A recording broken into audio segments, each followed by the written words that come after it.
અહેમદાબાદ મિત્ર ન્યૂઝમાં આપનું સ્વાગત છે।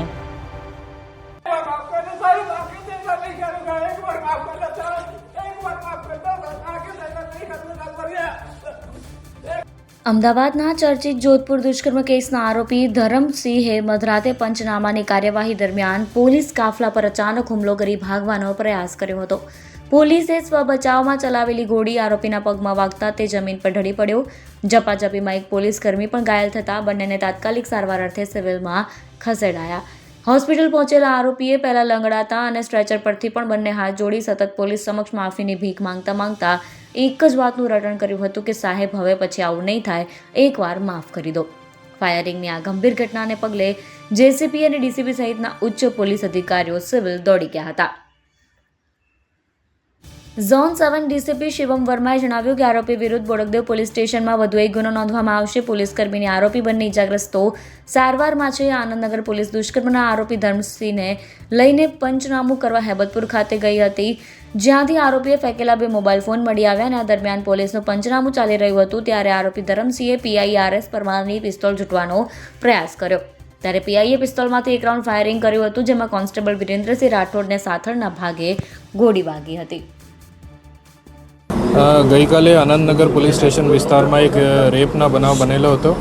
એમાં અમદાવાદ પોલીસની અને જુદા જુદા ટીમ બનાવીને આરોપી ધરમસિંહ રામશંકરસિંહની ગણતરીને કલાકોમાં ધરપકડ થઈ હતી। તે પછી એને મેડિકલ કરાવીને અને એને ડીએનએ સેમ્પલિંગ પર કરાવી દીધા હતા।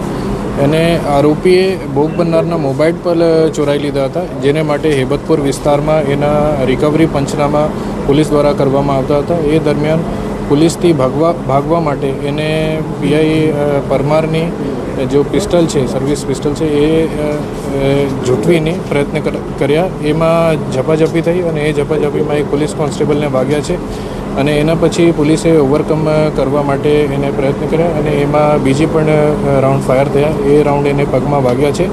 પોલીસ કોન્સ્ટેબલ અત્યારે સ્ટેબલ છે અને જો આરોપી છે એની પર સારવાર ચાલુ છે અને એ પછી બોડકદેવ પોલીસ સ્ટેશનમાં 308 અટેમ્પ્ટ ટુ કલ્પેબલ હોમિસાઇડની આગળની એફઆઈઆરની કામગીરી અત્યારે ચાલુ છે। પોલીસ કર્મીનું નામ શું છે, કેવી રીતે ઇજાગ્રસ્ત?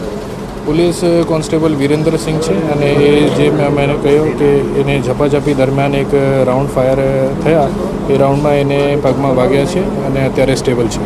સર, આગળ હવે શું તપાસ કરવામાં આવશે?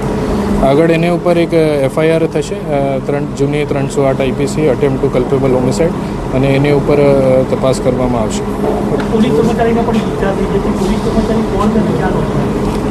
એ પીસી પોલીસ કોન્સ્ટેબલ છે વિરેન્દ્રસિંહ અને એને પગમાં ગોલી વાગે છે, અત્યારે એ સ્ટેબલ છે।